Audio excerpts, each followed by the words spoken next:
Hi hello friends, எல்லோருக்கும் வணக்கம். சூப்பரான கதை தான் சொல்ல போகிறேன். தயவுசெய்து லைக் அண்ட் சப்ஸ்கிரைப் பண்ணிவிடுங்க. இந்த புகைப்படத்தில் பார்க்கும்போது பெண்மணியின் பேர் கவிதா. கவிதாவுக்கு இப்போது 30 வயது நிரம்பிவிட்டது. கவிதா தற்போது மதுரை மாவட்டத்தில் உள்ள உசிலம்பட்டி என்ற கிராமத்தில் மலைப்பகுதியில் கோயில் மலைத்தெருவில் அமைதியான சூழ்ந்து வாழ்ந்து வருகிறாள். எல்லா வருடங்கள் முன்பு கவிதா திருச்சி மாவட்டத்தில் சேர்ந்த வெங்கடேஷ் என்ற ஒரு இளைஞனை திருமணம் செய்து இல்லற வாழ்க்கையில் ஜாலியாக மஜாவாக வாழ்ந்து வருகிறார். இந்த தம்பதிகளுக்கு கிட்டத்தட்ட ஒரு 3 ஆண் குழந்தைகள் பிறந்து அவர்களை வீட்டில் இன்பமாக வாழ்ந்து இருக்கிறார்கள். ஆனால் காலம் செல்ல செல்ல கணவர் மனைவிக்கிட்டேயும் பல்வேறு கருத்து வேறுபாடுகள், மோதல்கள், சண்டைகள் வந்து கொண்டே இருந்தனர். இந்த பிரச்சனை தொடர்ந்து வலுத்ததால் வெங்கடேஷ் கவிதாவை 2-3 குழந்தைகள் பிரிந்து தனியாக வாழ்ந்து வந்தார். இந்த தருணத்தில் கவிதாவின் வாழ்க்கை முழுவதும் இருள் சூழ்ந்து டார்க்காக இருந்தது. 3 குழந்தைகளும் தண்ணியை வளர்க்கும் பொறுப்பு கவிதா மீது ரொம்பவே கஷ்டமாக இருந்தது. பெரும் போராட்டத்துக்கு பிறகு கவிதா தன் பெற்றோர்களிடம் குழந்தையை ஒப்படைத்துவிட்டு பிழைப்புக்காக மதுரை மாவட்டத்தில் உள்ள உசிலம்பட்டி என்ற கோயில் பகுதியில் உள்ள ஒரு குடிசை வீட்டுக்கு இடம்பெயர்த்து விட்டாள். அங்கு கவிதா ஒரு புகழ்பெற்ற தனியார் நிறுவனத்தில் அப்போலோ ஹாஸ்பிட்டலில் தன் குடும்பத்தை தாங்கி பிடித்து விட்டார். அந்த காலகட்டத்தில் அதே கோயில் மலைப்பகுதியில் சேர்ந்த ராஜேந்திரன் என்பவருடன் கவிதா நெருக்கமாக பழக்கம் உருவானது. முதல் திருமணம் தோல்வியில் முடிந்த பிறகு இன்னும் ஒரு நல்ல வாழ்க்கை கிடைக்கும் என்ற நம்பிக்கையில் கவிதா ராஜேந்திரனுடன் 2வது திருமணம் செய்து கொண்டார். இருவரும் சில மாதங்களுக்கு இன்பமாக அஜால் குஜாலாக வாழ்ந்து வந்தார்கள். அவர்களுக்கு ஒரு அழகான குழந்தை பிறந்தது. குடும்பம் மீண்டும் வளர்ந்து போல் தோன்றியது. எனினும் சில காலத்துக்கு பிறகு கவிதா ராஜேந்திரன் இடையே மீண்டும் சண்டை வந்து கொண்டே இருந்தது. திருமணம் ஏற்பட்ட சண்டைகளுக்கு மற்றும் பிரச்சனைகளுக்கும் எல்லாத்துக்கும் அதிகரித்ததால் ராஜேந்திரன் கவிதா 3வது குழந்தையை விட்டுவிட்டு திடீரென்று பிரிந்து சென்று விட்டார்கள். இந்த பொண்ணு கவிதா இப்படி தான் போவா, கல்யாணம் பண்ணுவா, முடிச்சிருவா, குழந்தை பெற்றுவா, கைட்டு விட்டுருவான். இப்போது 3 குழந்தைகளும் தாயாக இருக்கும் கவிதா கோவில்மலை பகுதியில் ஒரு சிறிய வாடகை வீட்டில் எடுத்து தங்கி கொண்டிருக்கிறாள். பெரும் மன உளைச்சலுடன் தனிமையுடன் நாட்கள் கடந்து சென்று கொண்டே இருந்தது. 2 திருமணங்கள், 3 அழகான குழந்தைகள், ஆனால் வாழ்க்கை முழுவதுமாக சோகத்தின் கடலாக மாறிவிட்டது என்ற எண்ணம் கவிதாவின் மனதை தினமும் கழித்து கொண்டே இருந்தது. இரவு முழுவதும் தூக்கல் வராமல் டெய்லி அழுதுட்டு வடித்தபடியே கவிதா தன் எதிர்காலத்தை பற்றி யோசித்து கொண்டே இருப்பார் டெய்லியும். இந்த கொடுமையான ரொம்பவே தாங்க முடியாத கவிதா கோவிலுக்கு சென்று மன அமைதிக்கு தேட சென்று விட்டாள். அருகில் உள்ள பழைய கோவிலுக்கு தினமும் மாலை நேரத்தில் சென்று வர ஆரம்பித்து விட்டாள். அந்த கோயில் உள்ள பூசாரி பேர் குப்புசாமி. கவிதா தினமும் மாலை வேளையில் கோயிலுக்கு வருவதை அமைதியாக நோட் பண்ணிகிட்டே இருந்தான். கருப்புசாமி உன்னிப்பாக நோட் பண்ணிகிட்டே வந்தான். இந்த பெண்ணுக்கு வாழ்க்கையில் ஏதோ பெரிய பிரச்சனை இருக்குது போல இருக்க, சில கடுமையான அடிகள் தந்திருக்கிறார் போல இருக்கு என்று கருப்புசாமி மனசுக்குள்ளே நினச்சிட்டே இருந்தான். ஒரு சாயங்கால நேரத்தில் கருப்புசாமி டைரெக்டாக கவிதா கிட்டே போயிட்டு அன்பு அக்கறையுடன் கேட்க ஆரம்பிச்சிட்டான். கவிதா, நான் உங்களை தினமும் நோட் பண்ணிட்டே இருக்கீங்க, டெய்லி கோயில் வருக்கீங்க, சாயங்காலம் ஆனால் உங்களுக்கு என்ன ஏதாவது பிரச்சனை இருக்கா சொல்லுங்கள், என்கிட்ட மனசில் எவ்வளோ ஒலி இருக்குது எல்லார்கிட்டையும் சொல்லுங்கள், நான் அப்படியே கேட்டு ஏதாவது ஒன்று தான் சொல்கிறேன் என்று பரிவோடு கேட்டான். அந்த கேள்வியை கேட்டதும் கவிதாவின் கண்கள் கண்ணீர் தயாராக ஓடிக்கொண்டே இருந்தது.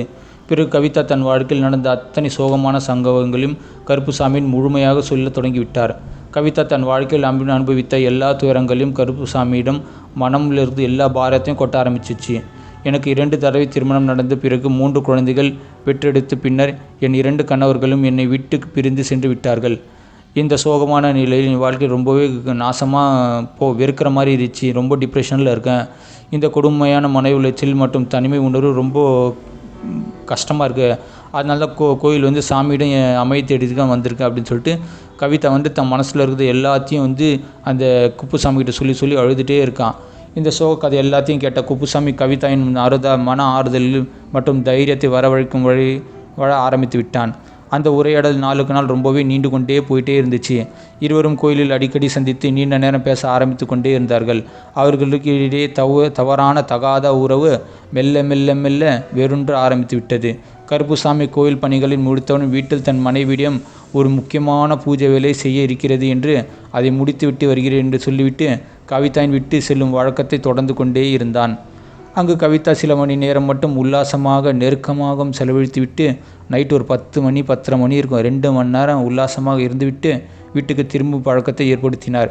இப்படி கவிதா தன் உடல் தேவைக்கும் மனசு தேவைக்கும் காசுக்கும் நிறைவேற்றி கொள்ள கருப்புசாமி சாமியாரிடம் ரகசியமாக காதல் வலையில் விழுந்துவிட்டு டெய்லியும் மஜா செஞ்சு கொண்டே இருந்தாள். அதே காலத்தில் தான் கவிதா தன் அலுவலகத்துக்கு காலையும் செல்லும் போதெல்லாம் சிவகுமார் என்ற நபருடன் நெருக்கமாக பழக்கம் ஏற்பட்டது. அந்த பழக்கத்தில் படிப்படியாக ஆழமாக தகாத உறவாக மாறிவிட்டது. எத்தனை பேர் கருப்புசாமி தினமும் கோவில் வேலைகள் எல்லாம் முடித்துவிட்டு பூஜை இருக்கிறது என்று மனைவிடம் சொல்லிவிட்டு கவிதாவின் வீட்டுக்கு வந்து நைட்டானா கவிதா வீட்டு, பகலானா பொண்டாட்டி அவருடன் நேரம் செலவழித்துவிட்டு திரும்பி செல்வான். கருப்புசாமி திரும்பி சென்று சிறிது நேரத்தில் பிறகு கவிதா தன் புதிய தொடர்பான சிவகுமாரன் வீட்டுக்கு சென்று இரவு 11 மணிக்கு மேலே, இவன் நைட் ஷிஃப்ட்டு, சாமியார் வந்து ஈவினிங் ஷிஃப்ட்டு, இரவு 10 மணிக்கு மேல் அவருடன் உல்லாசமாக நேரம் கழித்து விடுவாள். இவ்வாறு கவிதா தன் தனிப்பட்ட தேவைகளுக்கு 2 பேரையும் ரகசியமாக, 2 பேர் இல்லை, இது 3வது 4வது, ரகசியமாக ஒரே நேரத்தில் மிகவும் சாமர்த்தியமாக காய் நகர்த்தியே வந்தாள். இந்த இரட்டை வாழ்க்கையில் கவிதாக்கு சில நிமிடங்கள் மன அமைதியை தந்தாலும் உள்ளுக்குள்ளே பெரும் குற்ற உணர்ச்சி, பயம் எல்லாமே தந்தது. காசுலாம் இருக்குது, சந்தோஷம்லாம் இருக்குது, பட் இருந்தாலும் பயம் இருக்குது. கருப்புசாமிக்கு கவிதாவை சிவகுமாருடன் உள்ள தொடர்பு பற்றி அரசல் புரசலாக தெரிய வந்து விட்டது. அதே போல் சிவகுமாருக்கும் கவிதா கருப்புசாமி பற்றி இரகசிய உறவு இருக்கிறது போல அரசல் புரசலாக தன் நண்பர்களிடமிருந்து தெரிய வருகிறது. கவிதா இருவருக்கும் இடையே தன் கள்ள தொடர்பு மிகவும் இரகசியமானது, திரைமறைவானது கையாண்டு வந்தார். நாட்கள் பல மாதங்கள் இப்படியே ஓடிக்கொண்டே இருந்தனர். ஒரு நாள் கருப்புசாமி வழக்கம் போல தன் மனைவிடம், மிக முக்கியமான பூஜை வேலை இருக்கிறது என் பொண்டாட்டியே, இன்று கொஞ்சம் நேரம் தாமதமாக வருவேன், நீ எல்லாம் ரெடி பண்ணி வை, பால் பிஸ்கெட்டு எல்லாமே நைட்டு வந்து மஜா பண்ணலாம் அப்படின்னு சொல்லிவிட்டு கவிதா விட்டு நேராக வந்தான். ஆனால் அன்று கவிதா வீட்டில் எதிர்பாராத விதமாக ஒரு பெரிய திருப்பம் நடக்க இருந்தது.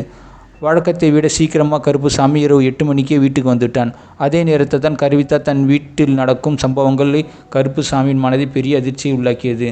அந்த சந்திப்பு ஒரு முழு கதையின் போக்கையை மாறப்போகிறது. கவிதா தன் 2வது நண்பர் இன்று முழுமையாக இன்பத்தை அனுபவிக்க வேண்டும் என்று மனதில் உறுதியாக முடிவெடுத்து கொண்டு கருப்புசாமி அவரின் கவிதாவின் வீட்டுக்கு வந்துவிட்டார். இருவரும் தனிமையான சூழலில் நெருக்கமாக உல்லாசமாக நேரம் செலவில்லாமல் ஒரு 2 மணி நேரம் 3 மணி நேரம் சந்தோஷமாக காதல் பண்ணிகிட்டே இருந்தாங்க. அந்த நேரத்தில் தான் கவிதா அடிக்கடி சுவர் மணியை பார்த்தபடியே பதட்டத்துடனே இருந்தார். நைட் ஒரு 10 மணிக்கு மேலே நெருங்கி வருவதை உணர்ந்த கவிதா மனம் பெரும் குழப்பத்தில் சிக்கியது. கவிதா கருப்புசாமியிடம் கவலையும் பதற்றமும் கலந்த குரலில் கேட்க ஆரம்பித்து விட்டாள். கருப்புசாமி, மணி 10 மணி ஆகி போகிறது, நீங்கள் இன்னும் கிளம்பவில்லையா? உங்கள் வீட்டில் உங்களை தேடி கவலைப்பட மாட்டாங்களா என்று கேட்டார்.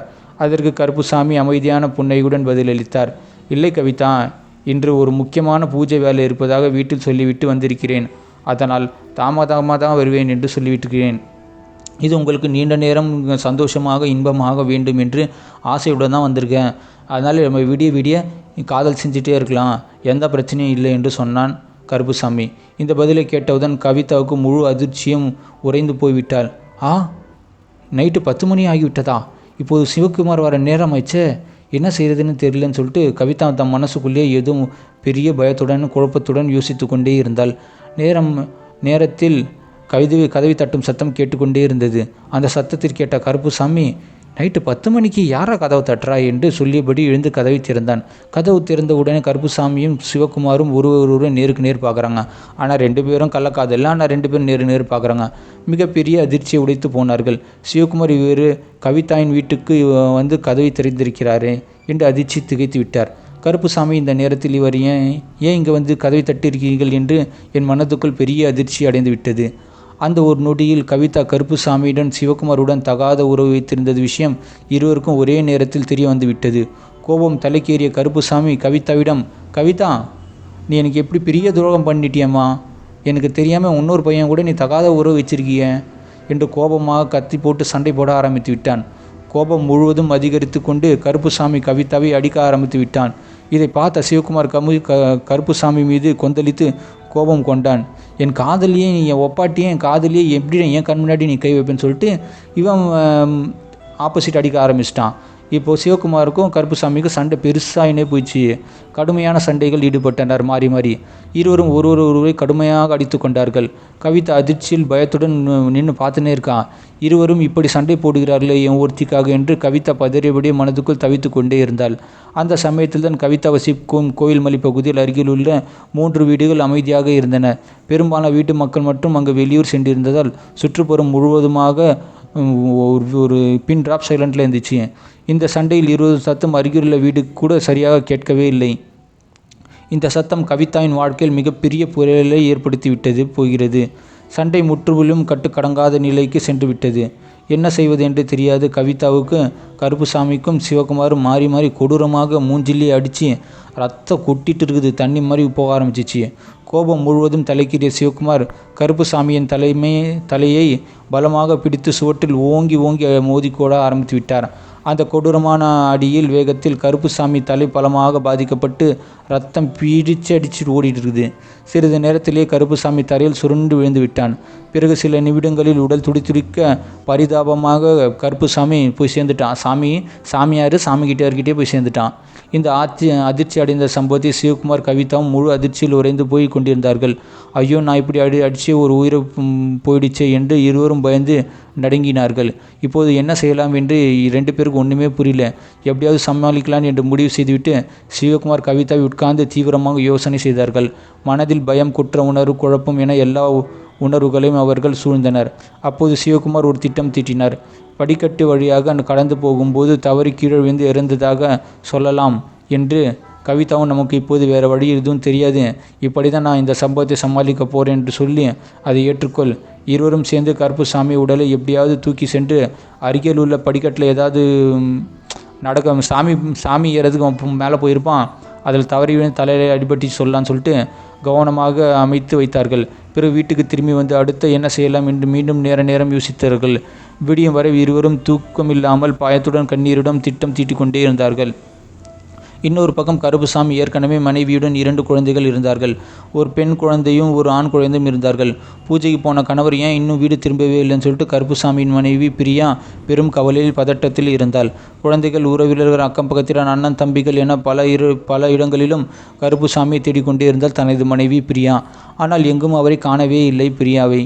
கவிதா, சிவகுமார் கருப்புசாமி செல்போனை முழுவதுமாக அணைத்து விட்டார்கள்.